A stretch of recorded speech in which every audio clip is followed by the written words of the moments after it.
확률과 통계의 제일 마지막 단원 통계적 추정에 들어왔습니다. 뭐 하는 단원인지 좀 아리송할 거예요. 추정을 하겠다라는 건데 이 말은 다른 말로 추측을 하겠다라는 겁니다. 추측을 하고 예상을 하겠다란 말이에요. 무엇? 통계적인 방법을 통하여, 통계라는 수학적인 이야기를 통하여 어떤 대상을 우리가 추측, 예상, 추정을 하겠다는 겁니다. 그 구체적인 내용들은 차차 배워나가면서 이야기하도록 하고요. 오늘은 첫 시간으로 표본 평균이란 것을 좀 중심으로 이야기해 볼까 합니다. 당연히 처음 듣는 말이다 보니까 이 표본 평균이란 게 뭐지? 갸우뚱갸우뚱 하는 부분이 많을 거예요. 자, 이 표본 평균에 대하여 이야기를 좀 꺼내기 위해서 쌤이 자료를 하나 가져와 봤습니다. 이 그림을 보면서 같이 이야기를 하도록 하죠. 지금 가져온 자료는 2017년에 있었던 19대 대통령 선거에서의 출구조사와 실제 득표율을 비교한 결과입니다. 이 출구조사라는 것은 무엇이냐면요, 우리나라 선거는 세 가지 기본 원칙을 가지고 있죠. 직접선거, 보통선거, 비밀선거. 그 세 가지 원칙을 지키면서 그 투표를 하고 나온 출구에서 결과를 조사하겠다라는 겁니다. 익명성 보장하고요. 그리고 결과에 대해서 비밀 보장을 해줍니다. 그리고 껌도 하나씩 준대요. 쌤은 몇 번 투표를 하긴 했지만 받아본 적이 없습니다. 출구조사를 해본 적이 없습니다. 사람들의 얘기를 통해서 들으면은 그 동사무소라든지 학교 이런 곳에서 선거 투표를 하게 되는데 그 출구에 팻말과 뭐 스케치북 이런 거 들고 조사하는 요원들이 있대요. 그 사람들한테 가서 저 조사하고 싶어요. 저 투표 결과 알려드리고 싶어요. 라고 얘기해도 다 짜여져 있는 기준에 맞춰서 진행을 한답니다. 뭐 예를 든다면은 뭐 오전 9시부터 10시 사이에서는 30대 남성 3명을 조사하고 뭐 50대 여성은 2명 조사한다. 뭐 이런 식으로 디테일한 뭐 룰들이 있대요. 그런데 이런 출구 조사라는 게 굉장히 실제 결과에 부합하더라는 겁니다. 자, 선생님이 아직 한 번도 안 해봤다는 말은 이 출구 조사를 유권자, 투표한 사람들을 유권자라 하거든요. 유권자들을 모두 조사하는 건 아니에요. 모두 조사하는 건 아니고 방금 말씀드렸던 뭐 특정 조건들처럼 인구 비례를 반영하고 지역 비례 반영해서 일정한 비율, 어떠한 특정 집단을 하나 구성을 하게 됩니다. 그 특정 집단에 대하여 결과를 조사하게 되는 것이죠. 그렇다고 해서 이 특정 집단이 어떤 뭐 서로 알고 있는 사이 이런 건 아니고요. 앞서 말씀드린 기준에 맞춰서 사람들을 구성을 해내는데 이게 통계적으로 가지고 있는 의미가 있다 보니까 뭐 우리 유권자가 몇 명쯤 됐더라? 일단 현재 인구가 한 5,000명 정도라고 하죠. 5천만 명, 5,000명이면은 진주 시민이 33만 명인데 평구동에 사는 사람이 한 5,000명은 되겠구만. 자, 5천만 인구 중에서 실제 투표를 하는 사람은 한 3천만쯤 되는 걸로 쌤이 기억합니다. 그럼 이 3천만 명에 대하여 다 일일이 조사를 하면은 100% 정확한 결과가 나오긴 할 거예요. 근데 그러기 위해서는 3천만 모두 다 조사하는 거를 우리는 전수조사라고 합니다. 조사를 하는 게 전수, 모두 다 검사하는 것을 전수조사라고 해요.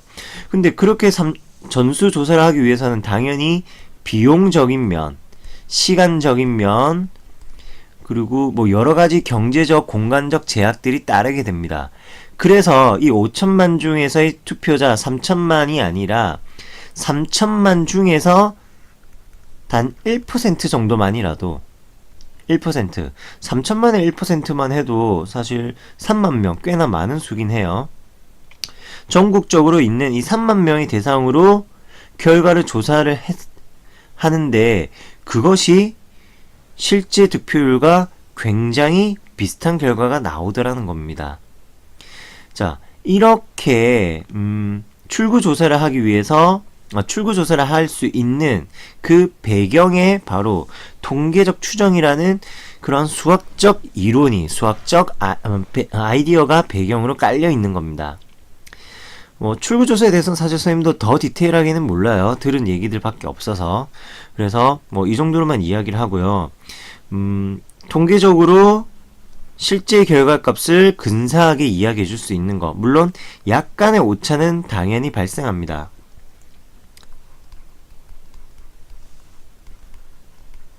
약간의 오차는 존재해요. 그래서 언제나 설문조사를 했을 때도 마찬가지고요. 그 조사 결과에는 늘 신뢰 범위, 오차 이런 이야기들이 달라붙게 됩니다. 예를 들어서 선생님에 대한 수업의 호불호를 조사했다고 합시다. 선생님 수업을 잘한다, 못한다. 이걸 조사했는데 선생님 수업을 잘한다는 결과가 51% 나왔고요. 못한다는 결과가 49% 나왔다고 합시다. 그러면 이것만 보면 이 선생님은 수업을 그래도 잘한다는 평을 받는구나 라고 할 수 있는데 오차율이 플러스 마이너스 1%라고 하면은 1%는 좀 너무했나요? 5% 정도로 해버립시다. 5%라고 하면은 선생님이 수업을 잘한다는 게 51%가 아니라 최대 56이고요. 최소 마이너스 5를 해준 46%가 선생님이 수업을 잘한다는 평가고요. 수업을 못한다는 평가는 최소 44에서 최대 54가 되겠고요. 자, 그러면은 처음에 나온 결과로는 51대 49로 선생님 수업을 잘한다고 이야기할 수 있지만 어떤 경우에는 선생님 수업을 잘한다고 이야기한 사람들이 46이고요. 수업을 못한다고 이야기하는 친구들이 54%가 될 수도 있는 겁니다. 그렇다면 수업을 못하는 사람이다라는 평을 받을 수 있겠죠. 오차율이란 것을 통해서 그 확률의 신뢰 정도 그리고 확률의 이제 값들을 이야기하게 되는데요. 물론 아주 디테일한 이런 이야기들까지는 통계 단원에서 다루진 않을 겁니다. 그리고 이 단원은 이과 친구들보다는 오히려 문과 학생들이 훨씬 더 중요합니다. 문과 학생들이 좋아하는 그런 몇몇 과들이 있어요. 나에게는 해당되지 않는다고 하겠지만 전반적으로 이미지가 좋은 몇몇 학과들이 있습니다. 의외로 철학과가 되게 인기와 이미지가 좋아요. 그리고 심리학과, 신방과, 신문방송학과, 정치외교학과 이런 것들이 좀 소위 간주도 나고 정말 무언가 공부를 한다라는 그런 느낌도 받긴 하지만 실상은 대부분 상경계로 몰리긴 하죠. 왜냐면 뽑는 친구들이 많고 모집 인원이 많고 그리고 어느 정도의 취업률이 보장이 되니까 취업률이 보장이 된다기보다는 취업에 나갈 수 있는 문이 많다 보니까 2학년들이다 보니까 이제 수업에서 이런 이야기도 하긴 하는데 왜 이런 이야기를 꺼냈냐면은 철학이 되든 특히 심리와 신방 이쪽 계열에서는 의외로 수학 관련 학과라고 생각하시면 돼요. 수학이 많이 사용이 됩니다.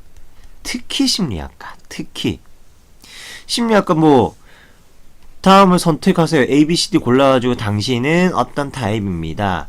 어떻습니다. 당신은 참 정이 많고 마음이 여린 사람이네요. 당신은 냉정하네요. 당신은 우유부단하네요. 이렇게 혈액형 이야기처럼 하는 게 그런 게 우리가 심리학과로 생각하겠지만 이런 부분들에 대해서 무언가 정확한 데이터를 던져야 되기 때문에 통계 자료를 활용할 수밖에 없어요. 그래서 심리학과 이런 부분을 생각하고 왔는데 알고 보니 맨날 수학만 하고 있더라라고 불만을 호소하는 경우도 사실 많습니다. 이렇게 인문계열에서 오히려 이런 통계들이 많이 쓰이고요. 그렇다 자연계는 또 안 그러냐고요? 아닙니다. 실험 결과는 어떻게 정리합니까? 당연히 실험 결과도 통계 수치를 내야 되겠죠. 그래서 문이과 불문하고 굉장히 중요한 부분 중에 하나인데요.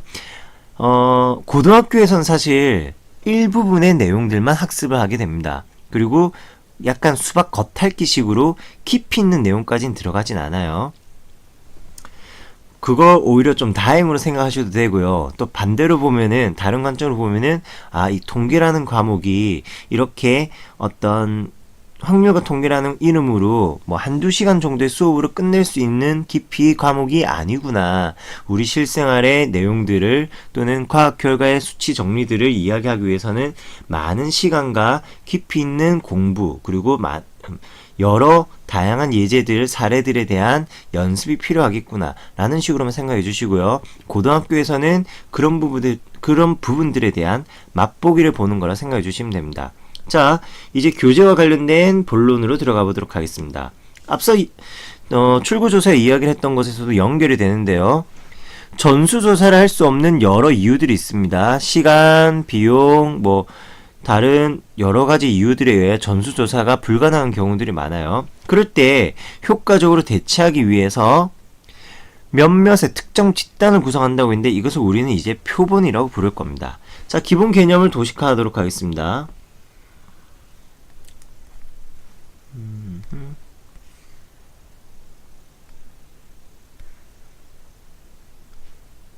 자, 지금 이게 뭐냐면은, 일단 요거는 좀 치우고 이야기를 시작할게요. 자, 이게 뭐냐면은, 여기는 우리가 이제 모 집단이라고 이야기할 것입니다. 여기서 말한 모라는 것은 어미모자, 요거, 엄마 집단, 엄마들이 모였다는 게 아니라, 엄마 뱃속으로부터 아이들이 태어나죠. 여러분처럼 이쁜 남학생, 그리고 멋진 여학생들도 태어나죠. 죄송합니다, 걔들이. 자, 이런 모집단이 있는데, 앞선 이 투표로 예를 든다면은 성인 남녀들, 투표권을 가진 성인 남녀가 모집단의 구성이 되는 겁니다. 투표권을 가진 사람들. 이 사람들이 가진 결과가 실제 이제 투표 결과로 나오게 되는 것이었죠. 근데 그런 부분에 대해서 우리가 조사를 하고 싶더라는 겁니다. 모든 성인 남녀 대상으로 조사를 할 수가 없으니까 그 중에서 일부만 빼내는데, 일부의 사람들만 30대에서는 3,000명, 40대는 5,000명, 60대는 3,000명, 70대는 2,000명 이런 식으로 10,000명을 구성해낸다 라는 식으로 이야기를 해낼 수 있는데, 그런 것들을, 그런 일련의 작업을 추출이라고 합니다. 커피 원두 광고에서 에스프레소를 추출해낸다는 것처럼 뽑아내는 겁니다. 그 뽑아내는 것을 우리는 이제 뭐라고 이야기하냐면은 표본이라고 이야기하겠습니다. 이런 기본 용어들은 여러분들이 약속에 따라서 사용해 주시고요. 이해해 주셔야 되는 겁니다. 자, 그런데 이렇게 추출하는 게 언제나 한 가지의 형태만 나오는 건 아니에요. 여러 다른 표본들이 있습니다. 다양한 표본으로 추출을 하게 되겠습니다.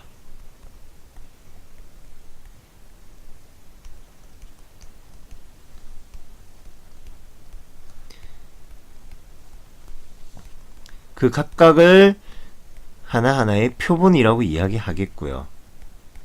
그리고 통계적 추정이라고 했는데, 우리가 원하는 어떤 결과를 통계라는 개념을 바탕으로 추측 예상을 한다고 했었죠.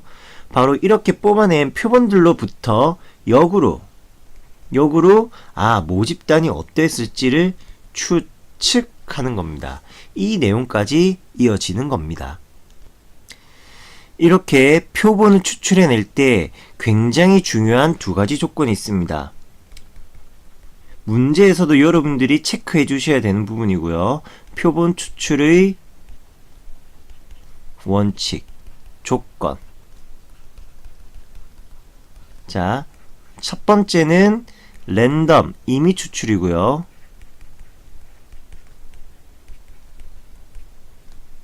랜덤, 누가 나올지 모르고 의도를 가지고 뽑는 건 아닙니다. 그리고 두 번째는 복원 추출입니다.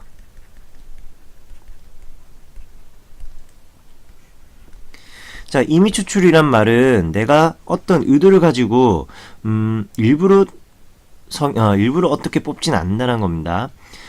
지난 대선에서도 사실 경상도 지역에서 홍준표 의원의 후보의 투표율이 높았어요. 그러면은 출구조사를 경상도 지역 사람들로만 10,000명을 다 뽑아버린다. 그러면 출구조사 결과는 홍준표가 대통령이에요.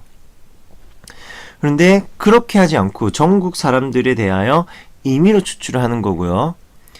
그리고 이 임의 추출이라는 것은 그리고 또 복원 추출한다는 말은 뽑아내면은 다시 집어넣는다는 겁니다. 복원은 원래 모양으로 돌아가는 건데요. 내가 모집단으로부터 뭐 성인 남녀가 되든 이제 다양한 이제 예를 들 텐데요. 일단 계속 투표 이야기를 해보도록 할게요. 투표권을 가진 성인 남녀에 대해 추출을 했는데 그 사람을 추출해서 한 집단을 구성하여 조사를 했습니다. 그러면 그 집단 인원들을 전부 다 다시 모집단으로 돌려주는 겁니다. 복원을 시키는 거죠. 자, 다시 우리가 앞서서 확률 구하면서도 계속 많이 봤는데요. 이런 문제도 있었습니다. 당첨 제비가 2개 있고 꽝인 제비가 8개 있는 주머니가 있습니다. 여기에서 하나의 제비를 뽑을 때 한 개의 제비를 뽑아낼 텐데요. 당첨될 확률은 얼마입니까? 10개 중에서 2가지니까 10분의 2가 되죠. 자, 당첨된 제비를 집어넣지 않는다면은, 즉 비복원이라면은 꽝인 제비 8개, 당첨 제비는 2개에서 하나로 줄어들어 총 9개가 되겠네요. 다시 하나를 뽑았을 때 그 제비가 당첨될 확률은 이제 10분의 2가 아니라 9분의 1이라는 값으로 줄어들게 되겠죠. 이런 것이 비복원 추출이고요. 복원 추출은 내가 뽑아서 10분의 2의 확률로 제비가 당첨되었다 하더라도 다시 그 제비를 넣어주는 겁니다. 그러면 당첨 제비는 1개로 줄어든 게 아니라 여전히 2개고요. 두 번째 뽑은 사람도 10분의 2의 확률로 당첨이 될 수 있다라는 거고요. 이런 걸 복원 추출이라고 합니다. 물론 방금 예를 들었던 선거로 예를 든다면 뭔가 좀 혼란스러울 수도 있는데요. 뭐가 혼란스러울 수 있느냐? 사전투표, 출구조사를 했습니다. 선생님이 출구조사를 했다고 칩시다. 그럼 그 선생님이 다시 모집단으로 들어왔어요. 그럼 다른 집단 추출해서 선생님이 또 나갈 수도 있는 거예요. 수학 선생님이었으니까 좀 그러네. 수쌤이 표본 출구조사를 한번 했고요. 또 다른 표본 구성하면서 재차 출구조사를 당할 수도 있다는 겁니다. 이 이야기에 따르면은. 그런데 모집단이 몇 명이었어요? 성인 남녀 3,000명 정도라고 했죠. 3,000만 명. 3,000명도 사실 많은데 3,000만입니다. 거기서 선생님이 2번 뽑힐 일이 있을까요? 확률적으로 굉장히 희박합니다. 있을 리도 없고요. 그리고 사실 출구조사라는 시스템 자체가 투표하고 나오는 사람만 대상으로 하기 때문에 내가 투표하고 나온 이후에는 출구조사에 해당이 되지 않기 때문에 중복돼서 조사를 당하는 일은 없어요. 그리고 너무 이렇게 디테일하게 들어갈 필요까지는 없습니다. 일단 먼저 여러분들은 표본 추출하는 2가지의 기본 원칙, 이제는 약간 교과서적인 내용에 좀 더 집중해 볼까 합니다. 부연적인 배경 설명들은 이제 좀 빼도록 할게요. 임의 추출해야 되고요. 누가 나오는지 모르고요. 누가 꼭 나와야 된다, 뭐 가중치를 두고 배제를 하고 이런 건 전혀 없다라는 겁니다. 누구나 동일한 확률로 나오는 것이고요. 그리고 복원 추출을 해주시는 겁니다. 그리고 이 복원 추출 덕분에 펜으로 바꿨습니다. 복원 추출 덕분에 우리가 표본을 추출하는 행위는 독립시행이 되는 것이고요. 자, 또 잊지 않으셨죠? 독립시행이란 말은 앞 행위의 결과에 영향을 받지 않는다. 앞 행위의 결과에 영향을 받지 않는다. 앞 사람이 당첨 제비를 뽑았든 내가 당첨 제비를 또 뽑을 수도 있는 거죠. 그 확률은 10분의 2로 동일하다라는 겁니다. 복원 추출에 의하여 독립시행이 유지된다. 기억해 주시고요. 자, 이제 선거 얘기는 그만하고 실예에 대하여, 실제 우리가 문제로 만나볼 수 있는 상황에 대하여 구성을 한 예시 설명을 한번 해볼까 합니다. 자, 먼저 이것은 모집단을 선생님이 적어봤습니다. 그려봤습니다. 꼭 모집단이라고 사각형 할 필요는 없지만 구분하려고요. 이 모집단에 2와 4와 6이라는 이런 세 개의 짝수가 존재한다고 합시다. 뭐 3천만 명이 아니라 이런 세 개의 수만 있습니다. 규모가 적으니까 훨씬 더 생각하고 접근하기는 쉬울 거예요. 여기에서 집단을 하나 추출할 건데요. 다시 집단이 아니라 표본을 하나 추출할 건데요.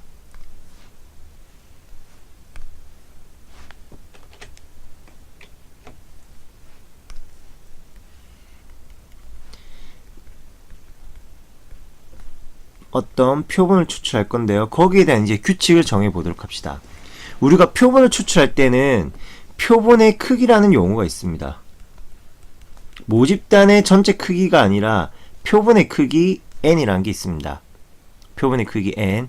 이건 무슨 이야기냐면은 모집단의 개수가 몇 개가 되었든지 표본의 크기라는 것은 n번의 독립시행을 이야기하는 겁니다. n번의 독립시행. 독립시행이니까 당연히 복원 추출을 이야기하는 거고요. 자, 예를 들어 봅시다. 크기가 n이 2인 표본을 추출하여라 라고 이야기를 할 수 있습니다. 문제에서 표본의 크기가 2인 표본을 추출하여라 이렇게 이야기를 하게 됩니다. 그 말은 무엇이냐면은 이 2와 4와 6이라는 모집단 3개의 원소로부터 독립으로 또는 복원 추출로 2개의 수를 뽑아내라는 소리입니다. 즉 2, 2라는 2개의 수의 선택이 나올 수 있겠죠. 2만 있는 건 아니죠. 2, 4도 나올 수 있을 거고요. 2, 6도 나올 수 있을 거고요. 4, 2도 있을 거고요. 총 몇 가지의 경우가 가능할까요? 몇 가지의 전체 표본이 존재하나요? 처음에 고를 수 있는 숫자는 2, 4, 6 3가지. 두 번째 뽑아낼 수 있는 숫자는 복원했으니까 앞서 뽑은 숫자가 들어가 있죠. 그래서 2나 4, 4, 6, 6처럼 동일한 숫자들이 반복적으로 나올 수 있죠. 해서 역시 3가지의 경우의 수, 토탈 9가지의 경우의 수가 존재합니다. 이 9가지라는 것이 현재 상황에서는 전체 표본의 개수가 되네요.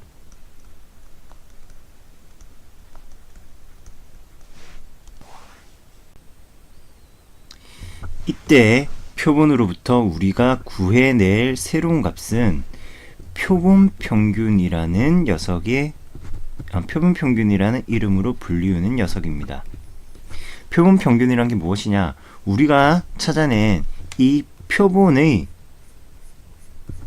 값, 지금 같은 경우는 2,2, 2가 있고요. 2, 4도 있고 2, 6, 4, 2 이렇게 토탈 9까지 나온다고 했죠. 그 9개 표본, 골라낸 숫자들의 평균을 구하겠다는 겁니다. 즉 2,2라는 표본이 추출되었을 때는 그 표본 평균의 값이 1이고요. 2,4라고 표본이 추출이 되면은 표본 평균의 값은 2와 미안합니다. 여기 평균입니다. 2와 4의 값이 나왔다. 평균은 3이 되고요. 2와 6의 값이 나오면은 평균은 4. 4와 2의 값이 나왔을 때 해당되는 표본의 평균은 3. 이렇게 계속 표본 값들의 평균을 구하겠다라는 겁니다. 즉, 내가 전체 크기 n으로 표본을 추출한다고 했죠. n개의 값을 복원 및 랜덤 이미 추출을 하는 겁니다.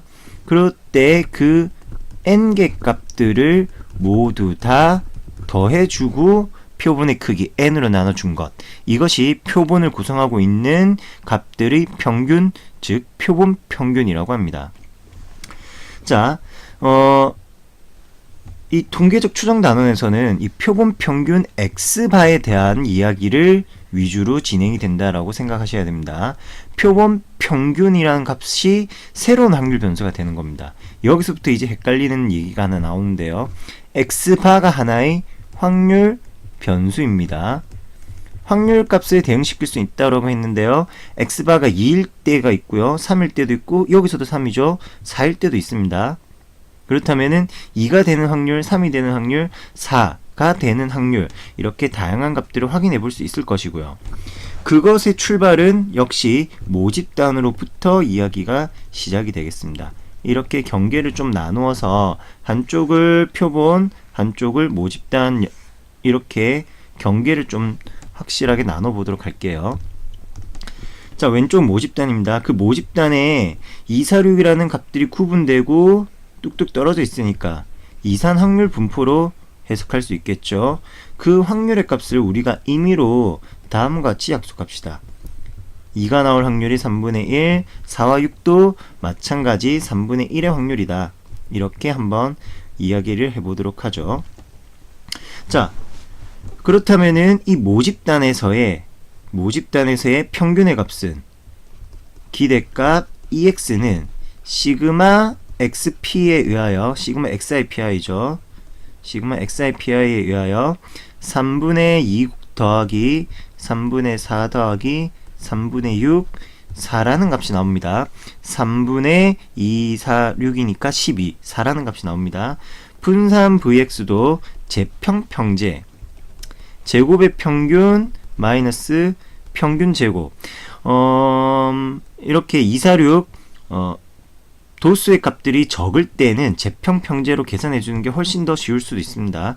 어떤 풀이가 무조건 좋다 나쁘다는 없지만 상황에 맞춰 적절하게 판단해서 적용하셔야겠고요. 분모는 다 3으로 통분시키고요. 제곱의 값 4, 4, 4, 16, 6, 6, 36 여기에서 평균 16을 빼주겠습니다. 그러면은 20, 56 3분의 56에서 16은 3분의 48을 빼니까 3분의 8이라는 값이 나오네요. 분산 3분의 8 이렇게 이야기하는 것들이 앞선 이산확률에서의 이야기였고요. 모집단을 가지고 이야기를 다루는 거고요. 우리는 모집단에서 추출통의 표본을 구성한다고 했습니다. 그 표본은 한 가지가 아니라 토탈 9가지가 나온다고 했고요. 그 9가지 모양들 한번 다 적어 보도록 합시다.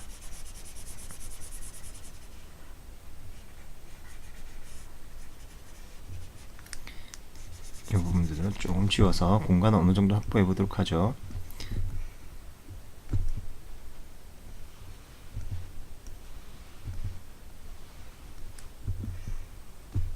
아홉 칸짜리 표를 만들고 있는 중이고요.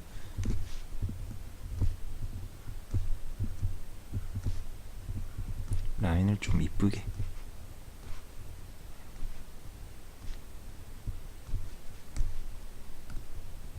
샥 네, 됐습니다. 자, 이때 유의깊게 보실 부분이 이쪽을 x1 이쪽을 x2라고 선생님이 이야기해 볼게요. 이게 무슨 의미냐면은 두 개를 크기가 2짜리에 추출을 한다고 했는데 그 크기라는 게 복원 추출로 임의 추출, 복원과 임의 추출하는 횟수라고 생각하시면 됩니다. 한 번에 하나씩 모집단으로부터 원소들을 선택하게 되니까 가능한 경우가 첫 번째 2와 4와 6 세 가지가 가능하고요. 두 번째도 마찬가지 복원을 했으니까 앞서 뽑은 값들이 다시 한 번 더 나올 수 있습니다. 2, 4, 6 요렇게 세 가지. 그래서 토탈 9가지의 경우가 가능했던 거예요. 이런 9가지의 경우가 있는 겁니다. 자, 그때 우리가 이 표 안에 들어가는 값으로 무엇을 적을 것이냐? 표본 평균 x바라는 것을 적어 보도록 합시다. 표 안에는 x바를 적도록 하겠습니다. 자, 첫 번째 선택한 값이 2고요. 두 번째 선택한 값도 2라고 합니다. 그럼 그 두 값으로 구성이 된 표본은 2,2라는 값으로 되어 있겠죠.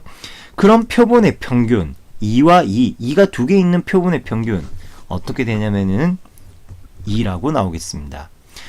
동일한 것이 두 개 있다고 해서 집합처럼 뭐 중복을 한 개의 값으로 변형시킨다 뭐 이런 건 아닙니다.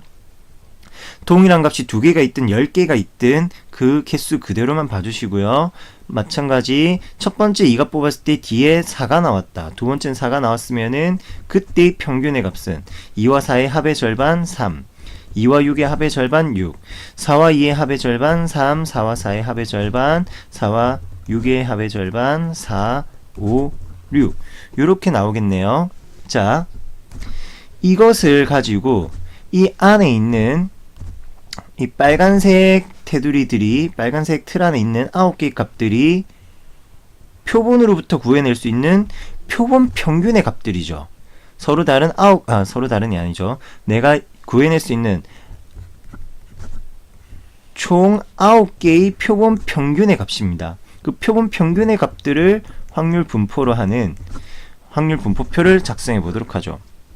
자, x바의 값 표본 평균은 2가 될 수도 있고요. 3도 가능하고요. 4, 5, 6 요렇게 다 5가지 값들이 가능합니다. 당연히 확률의 총합은 1이 될 것이고요. 자, 전체 9가지 중에서 2라는 값이 나오는 경우는 여기 한 군데만 존재하죠. 따라서 9분의 1이라는 확률이 되겠고요.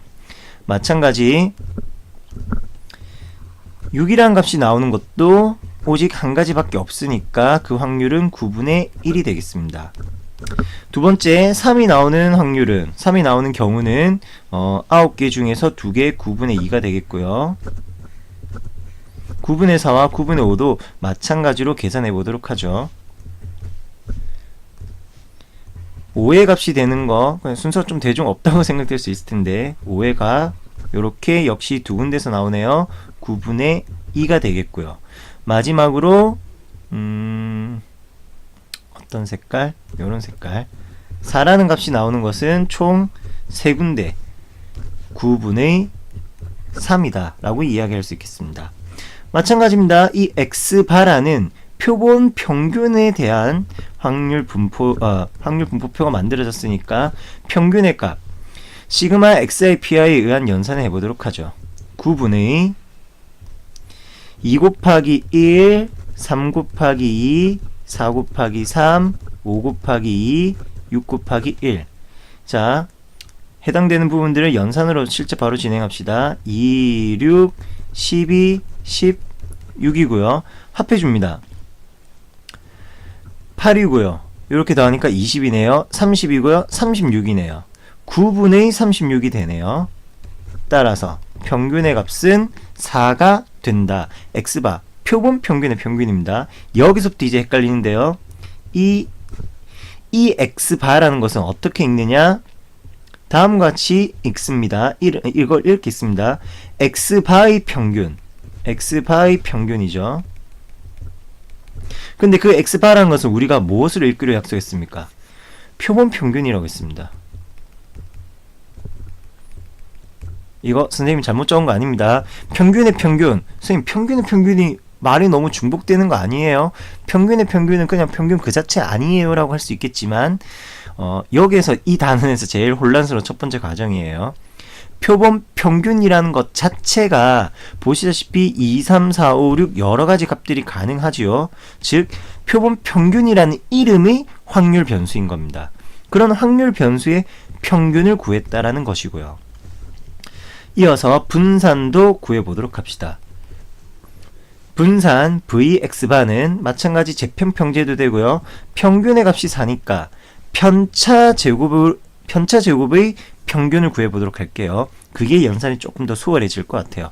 값의 절대값은 상대적으로 작아지니까요. 그래서 위에 편차의 값들을 적어볼까 합니다. 평균이 4니까 편차는 마이너스 2, 마이너스 1, 0, 1, 2라는 값들이 되겠고요. 그 편차 제곱의 평균을 구해봅시다. 모든 확률의 분모는 9로 동일하니까 9분의 1 묶어내고요.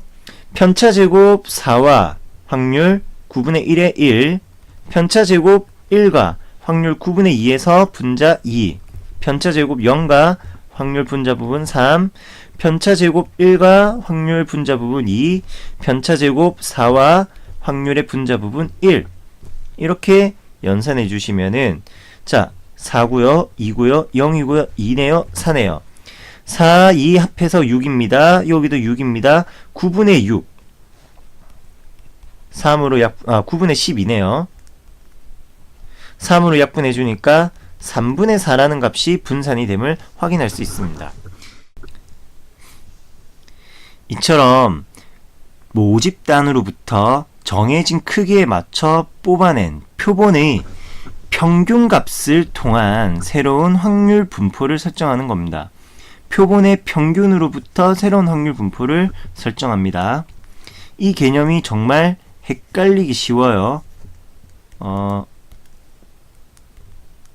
일정 부분 인정하고 따라오는 수밖에 없다라고도 할 수 있습니다. 왜 이런 걸 다루죠? 라고 의문 가질 수도 있는데요. 요지는 앞서 얘기한 것처럼 전수조사가 사실상은 불가능합니다. 선생님, 지금은 2, 4, 6, 3개 있는 게 이게 더 단순한데요? 지금은 그렇다라는 거예요. 모집단의 구성 원수가 적기 때문에 표본이 오히려 더 번거로운 작업처럼 보이지만 실제로는 이런 3천만 명 인구 중에서 언제 투표 결과를 조사하고 그 사람들의 선호도를 조사할 것입니까? 그래서 특정한 적은 크기, 원소 3개 있는 거에서 2개짜리로 줄였다. 거기에서도 뭔가 의미가 있다라고만 생각을 해주세요. 표본 평균들에 대한 이야기를 할 거고요. 다음 페이지에서는 이 모집단의 평균 분산과 표본 평균의 평균 분산의 값들을 한번 비교해 볼까 합니다. 잠시 쉬었다가 내용 이어가도록 합시다.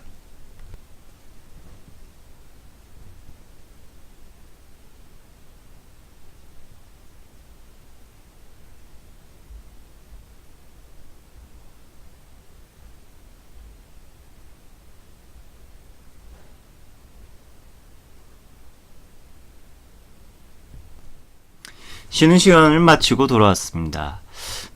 지금 이 단원의 내용 개념이 좀 정리가 잘 안 되고 그리고 용어들도 입에 잘 안 붙을 수 있어요. 우리 일상적인 생활에서는 그다지 잘 느끼지 못할 수 있는데 사실 뒤에 문제들을 보게 된다면은 거의 문제의 형식들이 정형화되어 있습니다. 한 가지 틀로 나와 있다라는 거예요. 그래서 뭐 예를 하나 들어본다면은 어느 공장에서 제품을 생산하는데 생산하는 제품의 무게가 공장이니까 사실은 일정하게 나와야 될 겁니다. 그걸 QC라고도 하고요.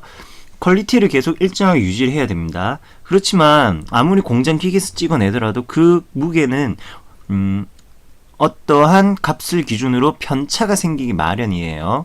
그래서 무게를 기준으로 불량이다 아니다 나눈다는 이야기 이산확률이라든지 정규분포에서도 많이 봤을 텐데요. 그 공장에서 생산한 제품의 무게를 확률 변수로 설정을 했는데 공장에서 하루에 찍어내는 제품이 뭐 10,000개라고 합시다. 그럼 그 10,000개를 전부 다 조사를 해서 이 공장, 이 라인의 생산율 그리고 불량품 제조율, 불량률이 어떠하다는 이야기를 한다면은 너무 시간 효율도 오래 걸리고 시간 효율도 안 좋아서 시간도 오래 걸리고 생산한 제품도 바로바로 포장해서 팔아야 되는데 그런 제품 생산에서 판매까지 이어지는 프로세스 과정도 길어지고요. 무엇보다 한번 남의 손을 테스트란 이유가 되었더라도 남의 손을 탄 제품을 새 제품이라고 돈을 주고 사고 싶은 사람이 있을까요? 여러 이유로 이 10,000개 제품들에 대한 전수조사가 불가능합니다. 따라서 이런 경우에 그 생산되는 제품들 중에 임의의 제품 100개만 골라내서 불량률을 조사하겠다는 겁니다.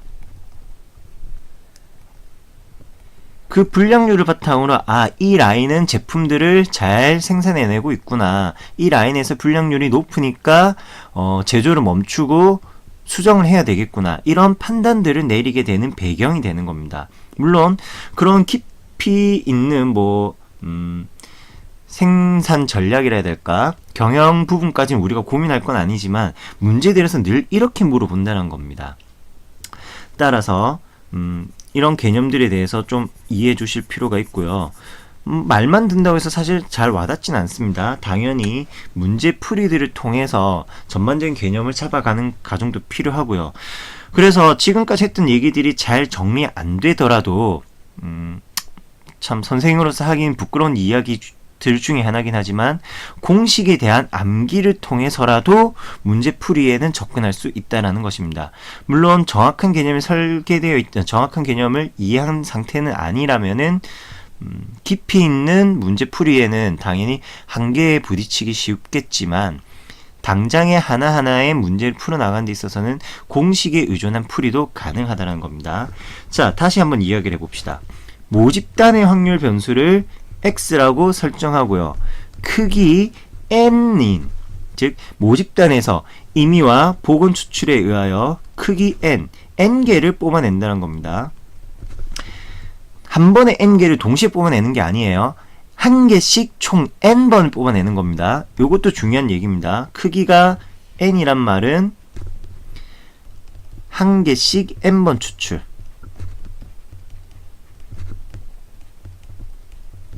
한 번에 n개를 추출하는 게 아닙니다.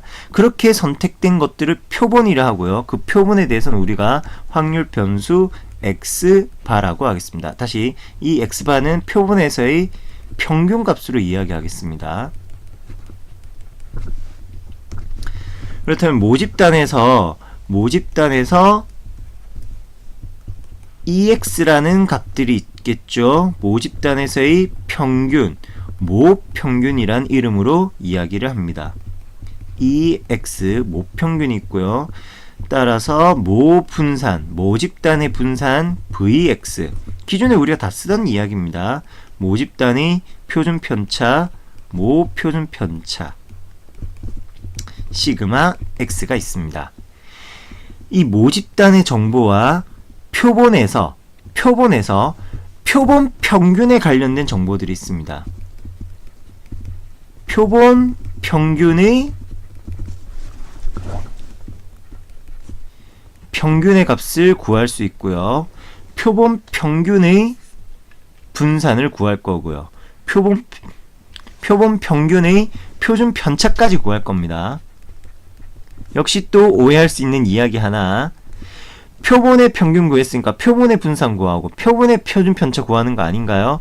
물론 그걸 구하긴 합니다만 연산 과정도 복잡하거니와 표본의 평균 분산 편차는 표본 분산과 표본 표준 편차는 고등학교 과정은 아니에요.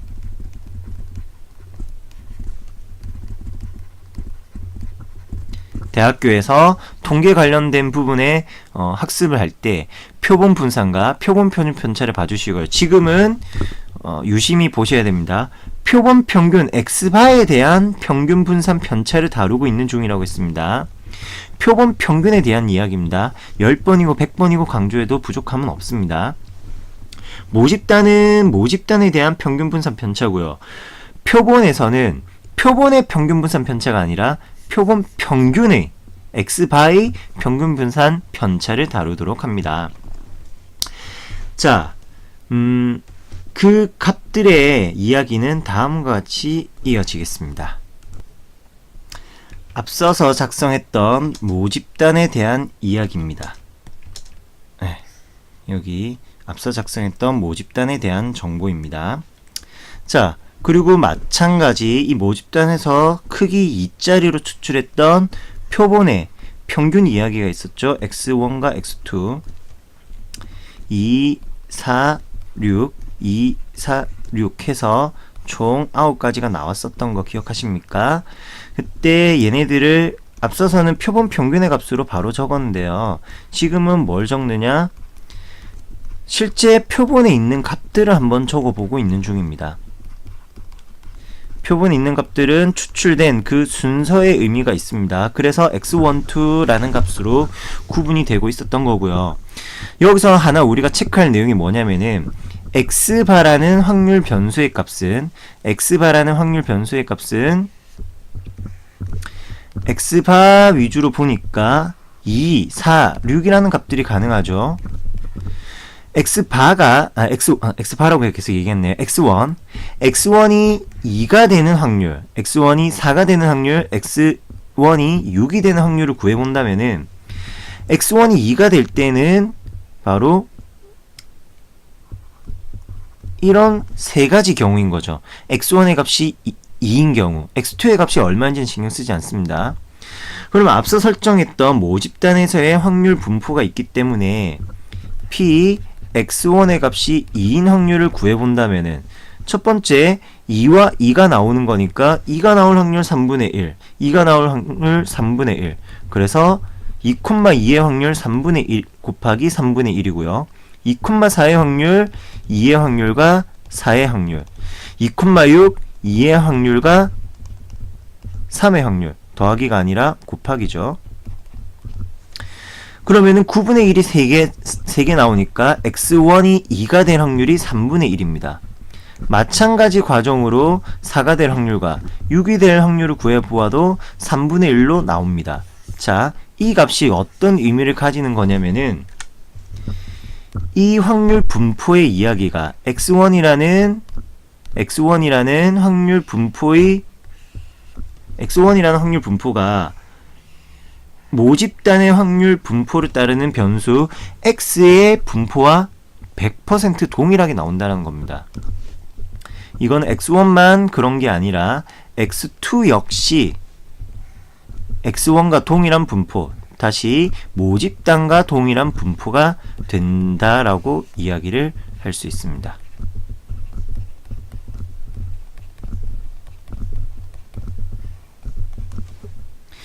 x1 그리고 x2 표본에서 추출하는 값들이 모집단의 분포를 그대로 따라가는 겁니다. 따라서 이 x바 얘네들을 이 x바 분산 vx바 편차 시그마 x바로 구할 거예요. 자, 이 x바의 경우 x바라는 것이 표본 평균의 값은 우리가 추출한 x1, x2라는 두 개의 원소들의 합의 평균이라고 했죠. 2분의 x1, x2입니다. 따라서 다음과 같이 바꿔 적겠습니다. 2분의 x1, x2. 자, 여러가지 확률 변수의 확률값 연산에서 이산에서 배웠던 거대로 확률 변수의 실수배 된 거는 전체 기대값의 실수배로 빠져나갈 수 있고요. x1과 x2가 있는데 이 x1과 x2에 대하여 어떻게 진행이 되느냐, 얘네들은 아주 깊이 있게까지는 들어가지 맙시다. 독립의 관계에 있기 때문에 x1에서 무엇이 나오고 x2에서 무엇이 나오는지는 사실 중요하진 않잖아요. 중요하지 않다기보다는 영향을 주거니 받거니 하진 않죠. 독립의 관계이기 때문에 x1의 기대값, x2의 기대값 따로따로 보셔도 되겠습니다. 그리고 앞서 얘기한 것대로 x1과 x2 모두 그 확률 분포가 x와 동일하다고 했죠. 따라서 x1의 기대값은 x의 기대값과 동일하고요. x2의 기대값도 x의 기대값과 동일합니다. 동일한 EX 기대값 두 개의 합을 2로 나눈다고 했으니까 표본 평균의 평균, x바의 평균, x바의 기대값 EX바는 무엇과 같냐면은 바로 모평균의 값 EX와 동일한 값을 가진다라고 이야기할 수 있습니다. 얘기가 조금 정리 안 되고 힘들 수는 있습니다. 너무 좀 이야기가 부담스러운 친구들은 여러 번 반복해서 그리고 교재도 꼼꼼히 읽으면서 생각해주는 과정을 좀 가져주시고요. 아니라면은 공식으로 표본 평균 x바의 기대값 평균은 모평균과 동일하다 이렇게 생각하고 기억해 주시기를 바랍니다. 두 번째, 분산을 또 구해 보도록 하죠. 분산도 마찬가지입니다. 2분의 x1과 x2의 합. 그러면 분산에서는 그 실수가 제곱되어서 개수로 빠져나오게 되죠. vx1, vx2, x1과 x2의 합. 자, 이것도 마찬가지 역시 독립이기 때문에 그 디테일한 거는 우리가 고등학교 과정에서 사실 따지지 않습니다. 그래서 설명이 굉장히 부실하게 진행이 되는 교재들도 덜어 있고요. 독립이기 때문에 x1과 x2의 분산의 합과도 같습니다. 그냥 여러분들 그 과정은 생략하고 독립이기 때문에 이게 가능하다. 요 정도로만 기억해 주세요. 그러면은 무엇이 되느냐? 2분의 1 vx가 된다. 확률 분포를 x1, x2가 x라는 확률 분포를 그대로 따르니까 vx1도 vx고요. vx2 역시 vx의 값이 됩니다. 따라서 2분의 1 vx의 값을 가진다. 시그마 x바는 루트 vx바의 값이 되겠고요. 즉 루트 2분의 1 시그마 x의 값과 같다. 이렇게 이야기할 수 있습니다. 여기서 중요한 성질이 바로 이 부분입니다. 표본 평균의 기대값과 모평균의 관계, 표본 평균의 분산과 모분산의 관계, 표본 평균의 표준편차와 모표준편차의 관계. 무엇이냐면은 다음 페이지에서 좀 넓은 데에서 마지막으로 정리해 보도록 하겠습니다. 모집단에 대한 데이터, 모평균이 존재합니다. 모평균 EX, M이란 게 존재할 때 크기가 N짜리 표본을 추출한다면은 표본에서는 표본 평균의 평균을 다룰 거라고 했습니다. 표본 평균 X 바이 평균. 이 값은 기호로는 EX 바라고 적고요.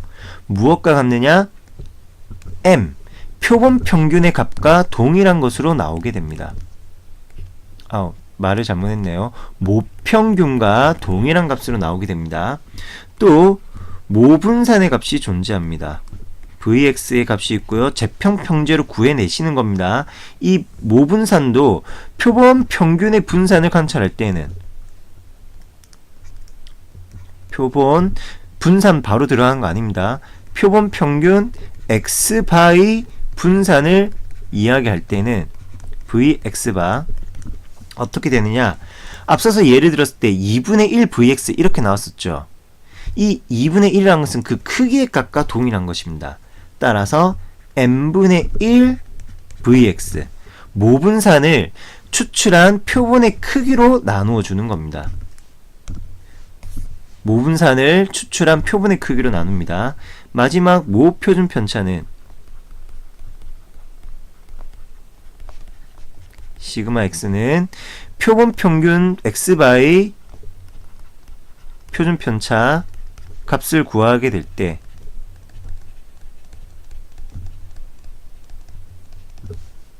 시그마 x바에서는 루트 vx바의 값과도 같으니까 루트 n분의 1 시그마 x가 된다. 이렇게 이야기하시면 되겠고요.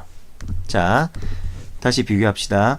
모평균의 값은 표본 평균의 평균, 표본 평균 x바의 기대값은 모평균 m과 동일하고요. 표본 평균 x바의 분산의 값은 표본의 크기로 모분산을 나누어 주셔야 구할 수 있고요. 따라서 표준 편차는 루트 n으로 나누어 주었을 때의 값과 동일합니다. 그래서 앞서서의 내용들이 2분의 1, 루트 2분의 1 이렇게 나왔던 거고요. 실제 연산을 했던 더 앞으로 돌아가 보도록 하죠. 자, 모평균과 모분산의 관계 기억하셔야 됩니다. 모분산이 4가 나왔었죠. 따라서 표본 평균의 평균도 4가 되는 겁니다. 그리고 모분산의 값이 3분의 8이었습니다. 그러면은 표본 평균의 분산의 값은 어떻게 나누기 2의 값으로 크기로 나오게 된다는 겁니다. 3분의 4. 이것이 우리가 이야기하는 표본 추출에서의 표본 추출을 했을 때 다루게 되는 문제풀이의 모든 것입니다. 표본 추출했을 때 그 표본 평균에 대한 이야기만 다룬다고 생각하셔야 돼요. 자, 바이블에 있는 예제 문제들을 통해서 표본 평균에 대한 이야기를 연습해 보도록 합시다.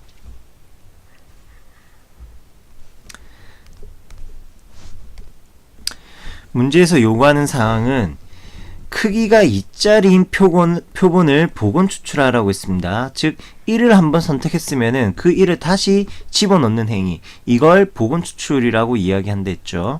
그때 공에 적힌 숫자의 평균을 x바라는 확률 변수로 하여라 라는 이야기를 하네요. 자, 다시 기호로 이렇게 적을 수 있겠습니다. x바라는 확률 변수는 다음과 같습니다. 2분의 복원 추출로 구해낸 x1, x2 이 두 개의 확률 변수, 두 개의 선택된 값이라고 할 수 있습니다. 그러면 x바의 값이 가능한 것은 주머니 안에는 1357이라는 4개의 값들이 있으니까 제일 작은 값 1과 1이 뽑혔을 때 1이라는 것 가능하고요. 1과 3이 뽑히면은 2라는 값도 나오기도 하죠. 그리고 순차적으로 3, 4, 5. 공간이 부족하네요. x바는 1부터 7이 되는 모든 자연수의 값들을 다 표현할 수 있습니다. 그 확률들을 한번 구해보도록 합시다. 자, 1이 나오는 게 아닙니다. 평균의 값이 1이 되는 경우를 생각해야 돼요. 평균이 1이 되는 경우입니다.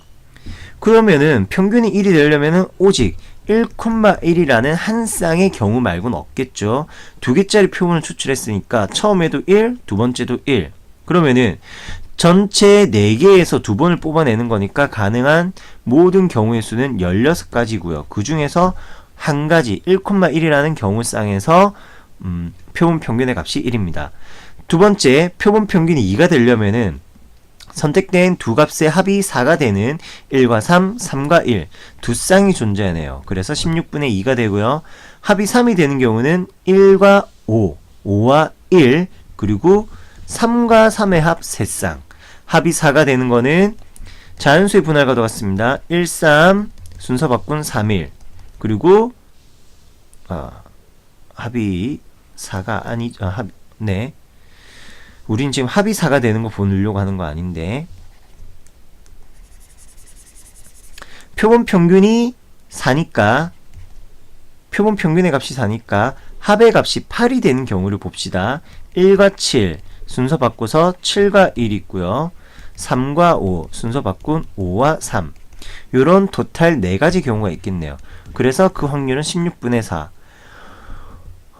평균의 값이 5가 된다는 말은 합이 10이 되는 경우겠죠. 마찬가지로 찾아본다면은 3과 7, 7과 3 순서 바꿨고요. 그리고 5와 5라는 같은 수의 합 16분의 3이 있고요.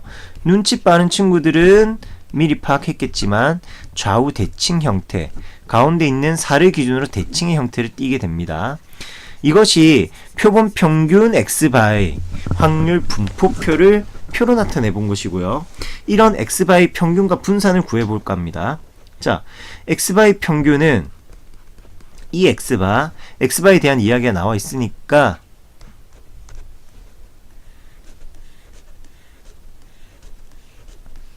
이산확률 분포표가 완성이 되었으니까요. 시그마 xipR로 들어갑시다. 1 곱하기 분모는 전부 다 16으로 통분되어 있으니까 16분의 1과 1의 곱 2와 2의 곱 3과 3의 곱 4와 4의 곱 3과 5와 3과 곱 6과 2의 곱 7과 1의 곱. 자, 이걸 다 합해 주시면 얼마가 되느냐? 바로 64라는 값이 나옵니다. 따라서 평균의 값은 4고요. 누구의 평균? 확률 변수는 표본 평균의 값 x바입니다. 두 번째, 분산을 구해보도록 하죠. vx바는 평균의 값이 4니까 편차의 제곱으로서 구해보도록 합시다. 별량의 값들이 너무 많기 때문에 편차를 계산해주는 게 오히려 더 쉬운 계산이 될 겁니다. 편차 제곱의 평균으로 갑시다. 마찬가지 편차 제곱과 확률을 곱할 테니까 확률의 분모 16 동분되어 있는 상태에서 마이너스 3의 제곱 9 곱하기 1 마이너스 2의 제곱 4 곱하기 2 마이너스 1의 제곱 1 곱하기 3 0의 제곱 0 곱하기 4 다시 1 곱하기 3 2의 제곱 4 곱하기 2 그리고 3의 제곱 9 곱하기 1 그러면은 이 값은 또 얼마가 되느냐? 지금은 재평평제가 아니라 편차 제곱의 합으로 편차 제곱의 평균을 구했기 때문에 뒤에 마이너스 4의 제곱 이런 건 존재하지 않습니다. 재평평제가 아니었어요. 편차 제곱의 평균이었어요. 자, 계산을 한다면은 9 더하기 8 더하기 3 더하기 3 더하기 8 더하기 9 요렇게 다 더하니까 11과 9의 합 20이네요. 16분의 40 8로 나눠볼까요? 2분의 5라는 값이 된다. 요렇게 대답하시면 되겠습니다. 표본 평균 x바의 평균의 값이 4고요. 표본 평균 x바의 분산은 2분의 5가 된다라고 이야기할 수 있습니다. 자, 이런 풀이 방법이 하나 있고요. 이 과정들이 표본 평균 x바에 대한 확률 분포표를 만들기가 좀 부담스럽고 헷갈린다. 그럴 때는 어떻게? 공식에 의하여 문제를 풀어주도록 하겠습니다. 이 x바의 값은 모평균 m과 동일하고요. v x바의 값은 표본의 크기로 모분산을 나눠주시면 되겠습니다. 확률 변수 x는 1357 가능했었죠. 각각의 확률은 4분의 1이었습니다. 따라서 모분산의 값은 EX는 4분의 1, 3, 5, 7이니까 4분의 4, 9, 16이네요. 따라서 모평균의 값 4가 된다라고 이야기하시면 되고요. 해서 봤더니 실제 우리가 구한 값과 동일하죠. 그리고 모분산의 값을 구한다면은 모분산의 값 마찬가지 제평평제를 해주셔도 되고요. 편차 제곱의 평균으로 가도 되겠네요. 공간이 협소한 관계로 편차 제곱의 평균으로 해볼 겁니다. 자, 3의 제곱 9, 1의 제곱 1, 5 빼기 4니까 1의 제곱 1, 7 빼기 4, 3의 제곱 9. 그러면은 4분의 25라는 값이 나오죠. 자, 이거는 동일하지는 않죠. 모분산의 값과 표본 평균 x바이 분산의 값이 동일하진 않습니다만 공식에 의하면은 돌아와서 볼까요? 표본의 크기 n으로 나눠준다고 했습니다. 그래서 5를 표본의 크기 2로 나눠줌으로써 계산해낼 수도 있다. 이렇게 이야기가 진행이 됩니다. 교재의 다음 이야기는 이 표본 평균 이야기로부터 조금 더 한 발 더 발전된 이야기로 진행이 됩니다. 지금 다 소화하기에는 수업이 너무 길어지고 힘드니까 일단 요 정도로 그치는데요. 실상 개념 소개와 설명에 비하여 푼 문제는 딸랑 하나밖에 안 되고요. 사실 그 유형도 익숙해지고 나면은 그거 어렵지 않던데 그냥 금방 계산되던데 라고 생각할 수 있는 정도입니다. 하지만 이 표본 추출이라는 것에 대한 개념, 왜 전수조사를 못하고 크기가 정해져 있는 표본을 복원과 그리고 임의 추출로 선택을 하게 되는지, 그때 나온 표본 평균에 대한 데이터를 분석한다라는 사실들, 이런 부분들에 대한 전반적인 이해와 정리를 하려고 계속 노력하셔야 되고요. 만약 그 노력에 비하여 결과물이 잘 안 나온다, 그렇다면은 공식에 의존한 풀이라도 할 줄 아셔야 되겠다라는 거고요. 공식을 안다고 사실 모든 문제를 풀 수 있는 게 아닌 건 여러분이 더 잘 아실 거고요. 이 공식이 어떤 문제, 어떤 상황에 적용되는지를 익히는 과정도 마찬가지 같이 가져가셔야 되겠습니다. 자, 다음 시간에는 표본 평균과 정규 분포의 관계에 대한 이야기를 이어가도록 하겠습니다. 수고하셨습니다.